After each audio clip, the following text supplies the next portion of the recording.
Entonces, Juan capítulo 1, versículo 19, me gustaría que oráramos, consideráramos este pasaje de manera sencilla, que Dios nos hable a través de su palabra. Creo que la mayoría de los que hemos experimentado la obra de Dios en nuestras vidas ha sido gracias a la palabra de Dios. Ha sido gracias a que constantemente hemos permanecido en su palabra. ¿Se acuerdan de las palabras de Jesús en Juan 15? Dice, el que permaneciere en mí y yo en él, ese va a llevar mucho fruto. Y más adelante dice, si mis palabras permanecen en ustedes, van a llevar mucho fruto. Entonces, eso es lo que hace el cambio, ¿ok? Yo aquí solamente voy a aventar la semilla y quisiera que oráramos para que Dios nos dé un corazón. Dios nos puede hablar el día de hoy y puede cambiar nuestras vidas. Vamos a orar. Inclina tu rostro, bendito Dios. Pues aquí estamos, Señor, apelando a tu palabra. No hay ideas que se comparen a las que han salido de tu corazón para dirigir nuestra vida. Tú comparaste tu palabra con una guía, con una dirección, como una antorcha que alumbra en lugar oscuro. Lámpara es a mis pies tu palabra y lumbrera a mi camino. Hoy queremos que nos des dirección en lo que nos vas a hablar el día de hoy. Te pido que prepares nuestros corazones de manera sencilla. Te pedimos que hables, inclinamos nuestro corazón para escucharla y te pedimos que nos dirijas. En el nombre de Jesús, amén y amén. Juan capítulo 1, verso 19. El título del mensaje de hoy es, si estás tomando notas, ¿qué dices de ti mismo? Así se llama el título del mensaje del día de hoy. ¿Qué dices de ti mismo? ¿Quién eres, pues? ¿Quién eres? ¿Qué dices de ti mismo? Esa fue una pregunta con la que los líderes de Israel acosaron a Juan el Bautista cuando él estaba desarrollando su ministerio. Si tú sabes quién es Juan el Bautista, bueno, Juan el Bautista es esta persona que se empezó a hacer famoso en siglo I en Judea, porque era un personaje un tanto peculiar. Bueno, él no solamente era peculiar por su forma de predicar fuerte, como un profeta, ya se extrañaba a los profetas en siglo I en Judea, porque habían estado un buen tiempo sin profetas. Antes eran más comunes Ezequiel, Daniel, Isaías, Oseas, gente que con ese celo y con ese deseo de que el pueblo se volviera a Dios, clamaba por las calles. Bueno, ya no se veía eso en Judea hasta que apareció Juan gritando, arrepiéntanse. Bueno, eso no solamente lo hacía peculiar, sino su forma de vestir. Y también lo que hacía. ¿Se acuerdan cómo le apodaron a Juan? ¿Alguien se acuerda? Juan el Bautista. El Bautista, ese no era su apellido, ese era su apodo. ¿Por qué le apodaban el Bautista? Pues muy obvio, ¿verdad? Porque bautizaba a la gente. Parece que su ministerio se trataba de sumergir a la gente en el agua. La idea de él era que si tú te arrepentías de tus pecados, no solamente tenías que sentirte mal por tus pecados, ese era el primer paso, pero que tenías que ser limpio de tus pecados. Y la idea del bautismo de Juan no era la misma idea que nosotros tenemos del bautismo, porque la idea de nosotros es la sepultura y resurrección, ¿no? Así como Jesús fue sepultado, nosotros hemos sido muertos con Cristo y resucitados con Él. Pero bueno, para el momento de Juan, Jesús no ha dado su vida por nosotros. Entonces, eso significaba el bautismo para Juan, la limpieza. Era un símbolo, obviamente, ¿no? De la limpieza que necesitábamos de nuestros pecados.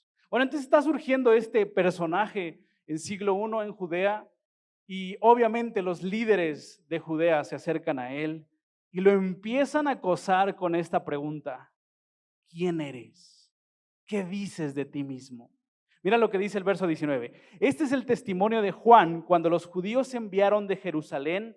¿Qué dice ahí? Sacerdotes y levitas. Atención con eso, para que le preguntasen. Fíjate cuántas veces le van a preguntar a Juan quién eres. ¿Tú quién eres? Número 1, verso 20. Confesó y no negó, sino confesó: yo no soy el Cristo. Verso 21. ¿Qué pues? ¿Eres tú Elías? Ya van dos. Dijo: no soy. Ahí va la tercera. ¿Eres tú el profeta? Y respondió: no. Verso 22. Le dijeron: pues ¿quién eres? 4 veces ya le han preguntado a Juan: ¿quién eres? Para que demos respuesta a los que nos enviaron. Número 5. ¿Qué dices de ti mismo? ¿Te das cuenta del acoso a Juan? Y es un acoso porque le están preguntando muchas veces y aparte esa pregunta no es una pregunta fácil de contestar. ¿Quién eres? ¿Qué dices acerca de ti mismo? ¿Verdad que no es una pregunta fácil de contestar? Imagínate que te preguntaran a ti, ¿quién eres? ¿Qué dices acerca de ti mismo? Es una pregunta difícil porque tiene tantas opciones que tú puedes responder. Podrías decir, bueno, soy ama de casa. Esa podría ser una opción, ¿no? Podrías también contestar, bueno, soy Sánchez, soy de los Sánchez, soy de los García, o soy ingeniero, soy comerciante, soy de la UNAM, soy del Poli, soy de rancho, soy chilango. Podrías hacer énfasis en algo que la gente quiere que sepas que tú eres. Hay tantas maneras de contestar la pregunta, ¿quién eres? ¿Cómo se contesta esa pregunta? Es muy difícil, ¿verdad? Es muy difícil. ¿Cómo contestas esa pregunta? ¿Quién eres? No te están preguntando a qué te dedicas, no te están preguntando cómo te llamas o cómo te apellidas, te están preguntando quién eres. Y Juan es una persona que no quiso contestar esa pregunta. Si te das cuenta en los versículos que acabamos de leer, su respuesta siempre fue, no, no soy, no soy, no. Y constantemente le estaba huyendo a esa pregunta. Y ahorita te voy a explicar por qué. Sin embargo, aunque esa pregunta es difícil de contestar, para ciertos personajes del siglo I en Judea no era tan difícil. Por ejemplo, los sacerdotes que nos aparecen ahí en el verso 19, estos hombres que vinieron a preguntarle a Juan quién era, estos hombres no la tenían tan difícil, ¿eh? Cuando ellos les preguntaban, oye, ¿tú quién eres? ¿Sabes a qué hacían referencia ellos? A su linaje. ¿Por qué? A su apellido. ¿Por qué hacían referencia a su apellido, a su linaje? Pues porque eso lo distinguía, esa era su identidad. El término identificar a alguien viene de identidad. Tu identidad te distingue. Cuando te están preguntando quién eres, te están preguntando qué te identifica de la bolita. Yo veo mucha gente, pero tú, ¿quién eres? ¿Qué te identifica? ¿Qué te hace distinto a los demás? Y los sacerdotes fácilmente podían hacer referencia a su apellido, a su linaje, porque eso los hacía diferentes del resto. El hecho de que fueran linaje de la tribu de Leví los hacía tener el derecho de participar como encargados del templo. Y esa era una gran labor en siglo I en Judea. Entonces, para ellos, cada vez que tú les preguntaras a los sacerdotes, ¿quién eres? Te iban a decir, soy de la tribu de Leví. Ellos no eran uno más. Ellos se identificaban como sacerdotes. Para ellos era importante el título. Por eso a Juan llegan y le preguntan, ¿quién eres? Nos importa tu título. ¿Quién eres? A ver, tú predicador que se ha hecho muy famoso, ¿quién eres? Hermanos, la respuesta de Juan es inmejorable. Y el Espíritu Santo nos va a ayudar a entender muchas cosas acerca de la respuesta de Juan. Porque lo primero que quiero que observes es que Juan no apeló a su apellido para poder contestar esta pregunta. ¿Te diste cuenta? Juan, si tú sabes la historia de Juan el Bautista, Juan tenía un linaje sacerdotal. En Lucas capítulo 1 no vamos a ir para allá, pero el papá de Juan, Zacarías, era un sacerdote. Por lo tanto, Juan el Bautista tenía el linaje de sacerdote. Y la respuesta de Juan cuando le preguntan, ¿quién eres? Jamás Juan quiere caer en la trampa de decir, soy un título, soy esto, soy sacerdote. Incluso él podría decir, oh, soy un milagro de Dios. Cuando nací yo no iba a nacer, pero mira, Dios hizo un milagro. O incluso decir, soy el que se ha dado cuenta de los errores de Israel. Él no hace énfasis en nada que tenga que ver con él. De hecho, su respuesta constantemente, como te decía, fue, no soy. ¿Te diste cuenta en el verso 20? Fíjate, el verso 20 dice, confesó y no negó, sino confesó, yo no soy ¿qué? El Cristo, yo no soy el Cristo. Y es chistoso porque es como si a Juan le dijeran, a ver Juan, no te preguntamos quién no eres, te preguntamos quién eres. Y la respuesta de Juan era, yo no soy el Cristo. Y Juan tiene claro quién es. Lo va a responder en el verso 23. Pero antes de que Juan responda quién es, él tiene muy claro quién no es. Hermanos, para nosotros contestar quién eres es una pregunta difícil. ¿Qué dices de ti mismo? Es una pregunta difícil y yo sé que todos aquí la respuesta correcta la sabemos, ¿verdad? Diríamos, soy hijo de Dios. Esa es mi identidad, número uno. Y es verdad. Sin embargo, antes de que tú puedas decir algo de ti mismo, te tiene que quedar claro algo. Te tiene que quedar claro quién no eres. Y Juan decía, yo no soy el Cristo. De mí no se trata. Yo no soy el centro. Es como que para Juan el Bautista solamente había dos tipos de personas. El Cristo y los demás. Nada más. Y Juan decía, yo no soy el Cristo. De mí no se trata. Déjame ponerte otro ejemplo. Es como si dijera, hay millones de estrellas en el sistema solar. Yo soy una estrella, pero definitivamente yo no soy el sol. Yo no estoy en el centro. No se trata de mí la vida.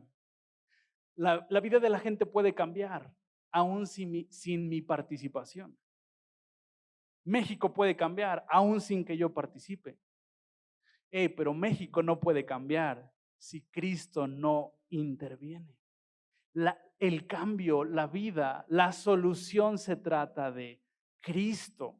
Y eso es algo impresionante de Juan, porque antes de saber quién es, él sabe quién no es y que la vida se trata de Cristo. En el centro está Cristo, no él.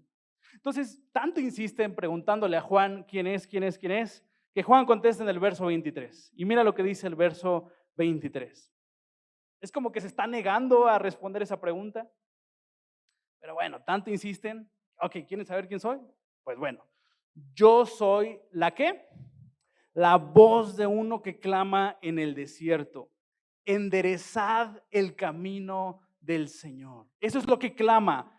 Este es el mensaje que clama. Enderezad el camino del Señor, como dijo el profeta Isaías. Entonces, por fin, Juan contesta quién es. No es como nosotros, ¿no? Que nos apresuramos a contestar pronto quién soy, a quién me dedico, qué me distingue. Juan no quería distinguirse, quería distinguir a uno. Él no le importaba esa pregunta. Pero bueno, ¿quieres saber quién soy? Bueno, soy una voz. Soy la voz del que clama en el desierto.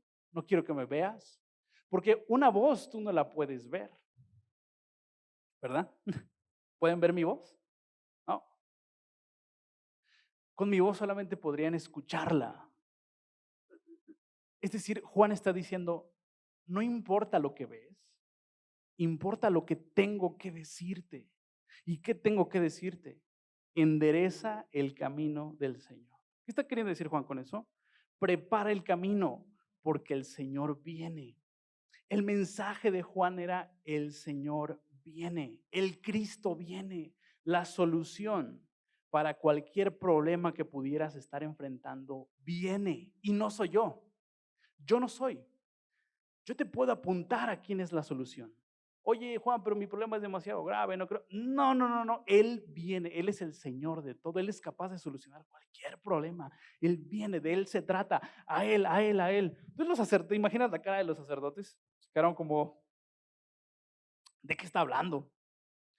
Pero llegan en el verso 24 otros personajes, que son los fariseos. Bueno, antes de pasar a los fariseos, déjame darte una aplicación muy práctica de lo que acabamos de ver con los sacerdotes, ¿no? Creo que como Juan el Bautista, no tenemos la necesidad de andar por el mundo tratándole de decir a la gente quiénes somos. Creo que esa no es nuestra labor. Creo que la labor de un mensajero de Dios es indicar quién es Jesús.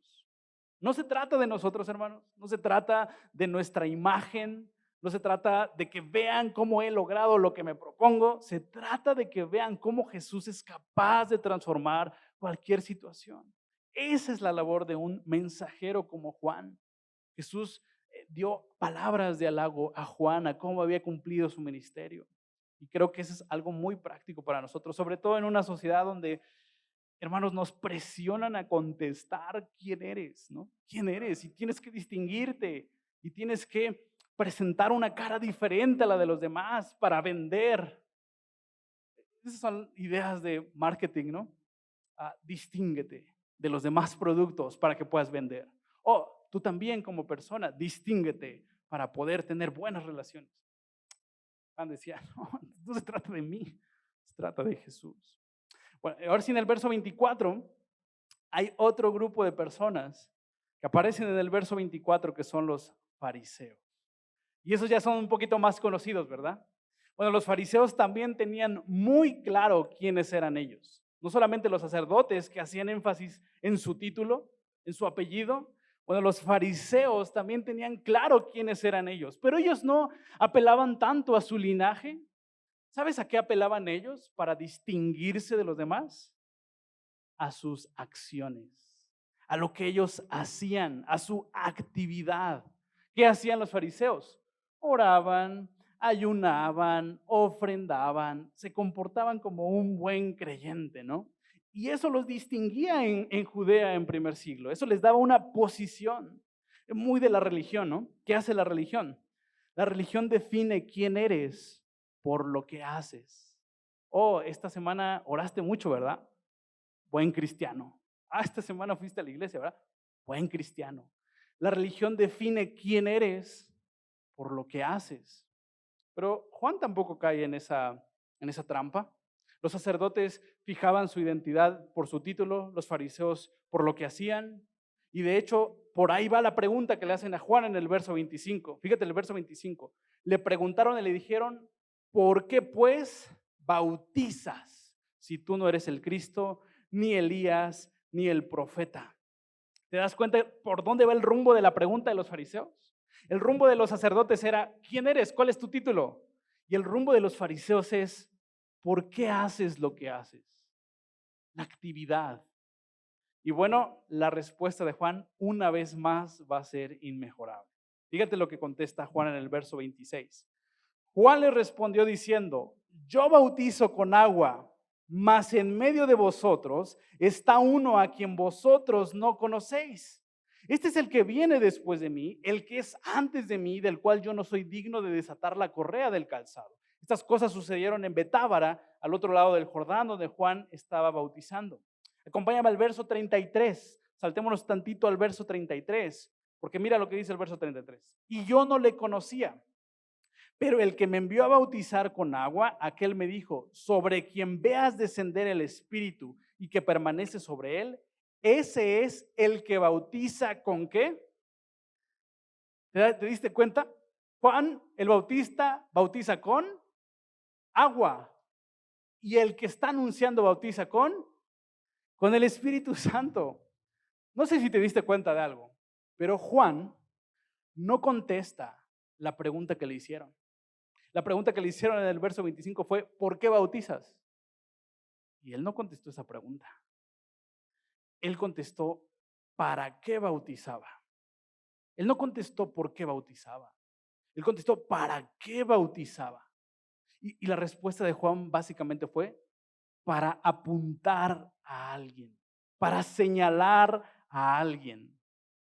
Esto que estoy haciendo, el sumergir a la gente, es una señal. Es como si Juan dijera, miren, yo bautizo, yo los sumerjo en agua y quedan limpios por fuera.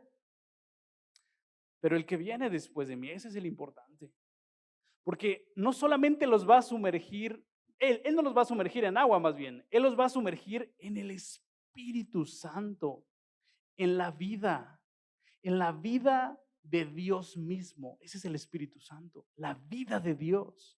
Y Jesús te va a sumergir en la vida de Dios. Oh, qué refrescante es cuando te sumergen en agua. Oh, qué refrescante es cuando Él te sumerja en la vida. Tus problemas se van a hacer así. Porque lo que necesitas no es que se resuelva tu problema. Lo que necesitas es experimentar la vida. Y cuando yo te bautizo, yo te sumerjo, dice Juan. Tú sales tal vez limpio por fuera. Oh, pero cuando Él lo haga en tu vida, vas a ser limpio por dentro. Juan está diciéndoles, no importa lo que yo hago, sino a quién apunta. Cuando le preguntan, oh, ¿qué dices de ti mismo? Él dice, oh, yo soy una voz, importa lo que te estoy diciendo. Pero cuando le dicen, ¿por qué haces lo que haces? La respuesta de Juan es, mira, lo que hago es señal de lo que Dios puede hacer en ti. Esa es la respuesta de Juan. La idea de Juan es, con lo que él hace, con su actividad de bautizar, es pensar cuánto la gente puede acercarse a Jesús a través de lo que yo hago. Juan no bautizaba para construir su identidad. Juan bautizaba para apuntar a Jesús. Y creo que tenemos ahí un principio muy práctico, hermanos. Lo que hacemos, no lo hacemos para construir una identidad. No trabajo para ser el mejor trabajador, trabajo para que la gente conozca a Jesús en mi trabajo. Hey, no hago esto o lo otro para construir una identidad, para distinguirme. Hago lo que hago en la vida diaria para que la gente conozca a Jesús. Esa es la razón de por qué hacemos las cosas. Pablo decía, acompáñame ahí en 1 Corintios capítulo 10. 1 Corintios capítulo 10, versículo 31. 1 Corintios capítulo 10, versículo 31. Mira el corazón de un mensajero. Hermanos, aquí todos somos mensajeros. Eso no es un ministerio para algunos, es un ministerio para todos. La labor de ser misioneros, todos somos misioneros. Dice en el verso 31 de 1 Corintios 10, si pues comen o beben o hacen otra cosa, háganlo todo ¿para qué? Para que Dios sea glorificado, para que Dios sea conocido, para que la gloria de Dios sea manifestada. Porque cuando la gloria de Dios es manifestada, la gente que estaba muerta viene a vida. ¿Te acuerdas de Génesis 1? Génesis 1 es la imagen de eso, todo desordenado y vacío. Dios manifiesta su gloria, todo se convierte en vida. Esa es la razón de por qué hacemos lo que hacemos. Lo que tratamos de contestar es cuánto la gente puede acercarse a Jesús a través de lo que hago. Otra vez, no lo hago para ser tal. No, ya eres alguien en Cristo. Hago lo que hago para que la gente conozca a Jesús. ¿No les han preguntado de repente en sus trabajos o ahí en su calle, oye, ¿por qué no le dijiste nada? Si mira, te aventó la basura ahí en la puerta de tu casa. Oye, ¿por qué no le dijiste nada? Si mira nomás qué ojos te echó.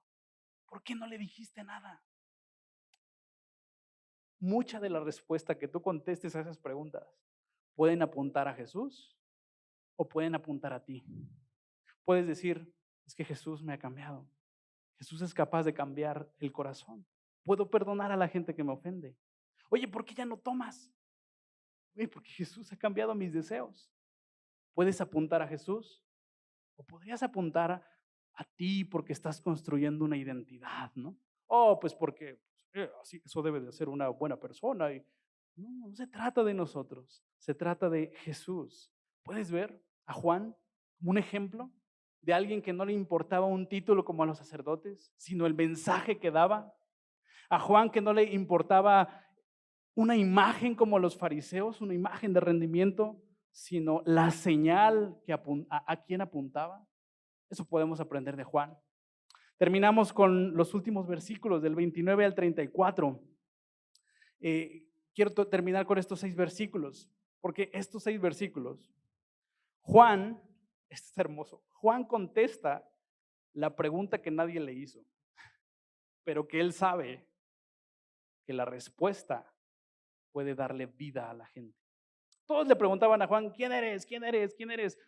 Ay, Juan, no, es que no quiero contestar esa pregunta, no tiene sentido. Lo que quiero contestarte es, ¿quién es Jesús? ¿Quién es Jesús? Porque si tú sabes quién es Jesús, eso puede cambiar tu vida. Dice el verso 29, el siguiente día vio Juan a Jesús que venía a él y dijo, he aquí, ¿quién? El Cordero de Dios que quita el pecado del mundo.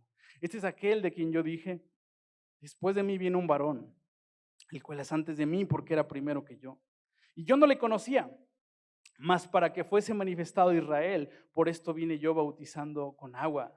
También dio Juan testimonio diciendo, vi al Espíritu que descendía del cielo como paloma y permaneció sobre él. Ese es el momento en el que Juan lo identificó y no le conocía, pero el que me envió a bautizar con agua, es decir, el Padre, aquel me dijo, sobre quien veas descender el Espíritu y que permanece sobre él, ese es el que bautiza con el Espíritu Santo. Ese es el que tanto has hablado. Y dice Juan, y yo le vi y he dado testimonio de que este es ¿quién? El Hijo de Dios. No sé si te acuerdes cuál es el mensaje primero de Juan el Bautista. ¿Cuál es el mensaje con el que llegó predicándole a la gente? El mensaje con el que Juan llegó predicándole a la gente fue, arrepentíos. Y luego si lo agarrabas enojado, le aumentaba a él generación de víboras. Pero quiero que te des cuenta en el verso 29, cuánto maduró el mensaje de Juan en el momento que vio a Jesús. Dice que el día que vio Juan a Jesús, su mensaje, no quiero decir cambió, pero sí maduró. Ya no se trataba de arrepiéntanse, generación de víbora. Juan había quedado enamorado. Y ahora decía, he aquí aquí está, véanlo, véanlo. Él es el Cordero de Dios que quita el pecado del mundo. Es como si Juan dijera, mira, sí arrepiéntete. Y para arrepentirte, voltea a ver tus pecados y siéntete mal. Ese era el mensaje de Juan al principio. Pero después decía, arrepiéntete, pero no solamente voltea a ver tus pecados, porque va a ver amargura, va a haber vergüenza, va a haber culpa. Sí voltea a ver tus pecados, pero no solamente voltea a ver tus pecados. Voltea a ver al Cordero de Dios que quita el pecado del mundo. Voltea a ver ese Cordero. Y esta imagen es una imagen muy familiar para Israel. La imagen para los judíos es una imagen muy familiar porque estaban acostumbrados a que si debían presentarse delante de Dios, debían ir con un corderito. Nosotros para venir a la iglesia, pues nada, traemos la Biblia, ¿verdad? Pero en aquel tiempo presentarte delante de Dios era ir con un cordero. ¿Por qué ir con un cordero? Porque la ley demandaba que si tú querías tener una conexión con Dios, tenía que haber un sacrificio de por medio. Porque sin derramamiento de sangre no hay remisión de pecados. La idea es que Dios quería explicarle de manera gráfica a su pueblo la gravedad del pecado y la santidad de Dios.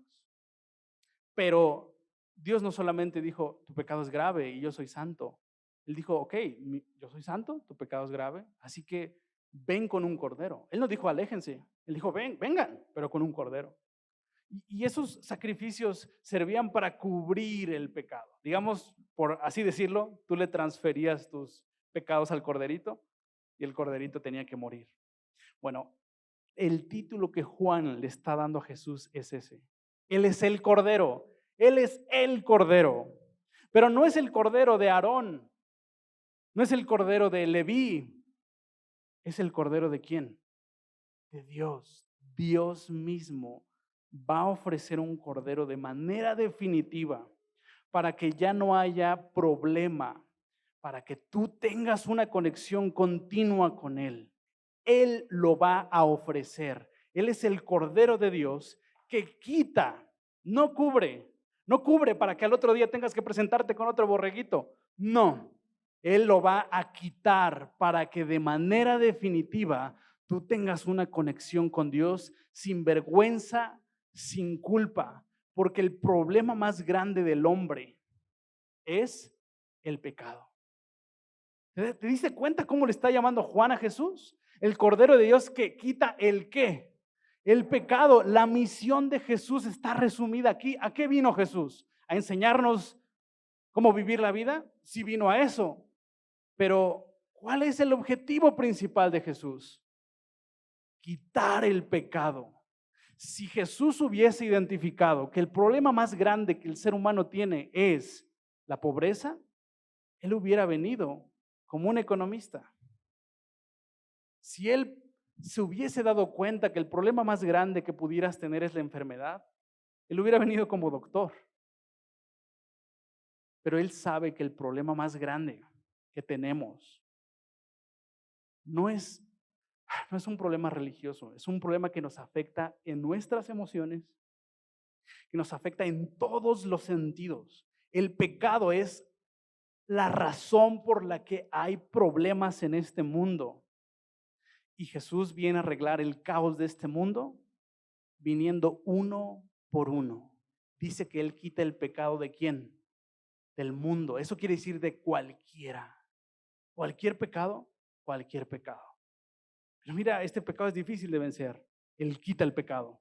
Pero mira, este pecado, pues si fue grave, Él quita el pecado. Pero mira, este pecado me ha acosado durante 20, 30 años. Él quita el pecado. Él quita el pecado del mundo. Es el sacrificio que Dios envió para quitarlo por una vez y de manera definitiva. Entonces lo que está diciendo Juan es, Él es. De Él se trata. Me están preguntando y pregunte quién soy, qué me distingue, cómo me veo así, cómo me veo así. No importa, eso no importa. No vas a hallar vida en saber quién es Obed. Vas a hallar vida en saber quién es el Cordero de Dios que quita el pecado del mundo, y cuando tengas un encuentro con Él, te vas a sumergir en la vida. No necesitas un encuentro con Juan el Bautista. No necesitas un encuentro con el gran ministro de Dios. Necesitas un encuentro con Jesucristo, el Cordero de Dios que quita el pecado del mundo. En el Evangelio, hermanos, nuestra identidad, el quiénes somos, no viene por un título como los sacerdotes, no viene por actividades que hacemos como los fariseos. En el Evangelio, tú recibes tu identidad cuando pones tu sencilla confianza en el Cordero. Cuando tú pones tu sencilla confianza en el Cordero, mira lo que dice el verso 12 que pasa. Juan 1:12 dice, mas a todos los que le recibieron, a los que creen en su nombre, se aferran como el único que puede ayudarles, les da potestad de ser hechos, ¿qué? Hijos de Dios. Eres uno, eres parte de la familia. Eres, Pablo le llama en las cartas, en Cristo, en Cristo. Esa es tu nueva identidad, en Cristo. Eso eres, hijo de Dios, en Cristo. Ya no contestas esa pregunta desconectado de esta realidad. Ya no puedes decir, oh, soy bombero, soy el mejor. No puedes contestar eso. Cuando has chocado con Jesús, dices, pues no importa quién soy, pero si me preguntas, soy un hijo de Dios. Soy un hijo de Dios, estoy en Él. ¿Y por qué haces lo que haces? ¿Por qué bautizas? ¿Por qué trabajas? ¿Por qué? Porque quiero que conozcan lo que Él ha hecho en mí. ¿Por qué ya no tomas? ¿Por qué ya no? Porque quiero que sepas lo que Él ha hecho en mí. ¿Por qué hago lo que hago? ¿Para construir una identidad? No, hermanos, lo hacemos para que conozcan a Jesús, el Hijo de Dios. Esa es la razón por la que hacemos las cosas, que conozcan al Cordero. Yo quisiera que oráramos. Si tú aquí sabes que no has tenido un encuentro con Jesús, un choque con Jesús que ha afectado tu identidad, yo quisiera que inclinaras tu rostro, que hicieras esta oración conmigo, que sepas que la vida no se encuentra en cumplir religiosamente cosas. La vida no está ahí. La vida solamente se encuentra en poner toda tu confianza en Jesús, en lo que Él ha hecho por ti. El pecado nos ha herido, decía aquel himno, ¿no? Me hirió el pecado, fui a la cruz, te mostré mi dolor. Y en la cruz, dice el coro, ¿no? En la cruz, donde vi la luz y las manchas de mi alma yo la vi. Fue ahí por fe, yo vi a Jesús y feliz para siempre seré con Él. Bendito Dios, aquí estamos. Eh, el pecado ha afectado nuestra identidad, el pecado ha afectado el quienes somos. Muchos de nosotros nos definimos a partir de un error, tal vez. Nos definimos a partir de un triunfo. Somos el error, somos el triunfo, somos esto, somos lo otro. La sociedad nos presiona a tener un título como los sacerdotes, a hacer cosas, pero abre nuestros ojos para entender que la vida nunca se trató de nosotros, que la vida no se encuentra en que la gente conozca quiénes somos. Señor, ayúdanos a entender que la vida solamente se encuentra en tu Hijo Jesucristo. Él es la vida. Señor, permite que todo lo que hagamos ahora tenga ese enfoque, que la gente te conozca a ti. Y si hay alguno de mis hermanos aquí, Señor, que le han faltado encuentros con Jesús, que ha pensado que sus pecados son más fuertes, muéstrale al Cordero de Dios, como lo mostraste a través de Juan. Cordero de Dios que quita el pecado, cualquier pecado. No hay problema para ti, no hay problema alguno. Tú fuiste a la cruz cargando nuestros pecados y llevando la maldad en nuestro lugar. Queremos recibir vida, queremos encontrar vida en ti. Gracias, Señor. Gracias por Jesús, gracias por la vida y gracias por darnos todo lo que necesitamos en Él. En nombre de Jesús, amén y amén.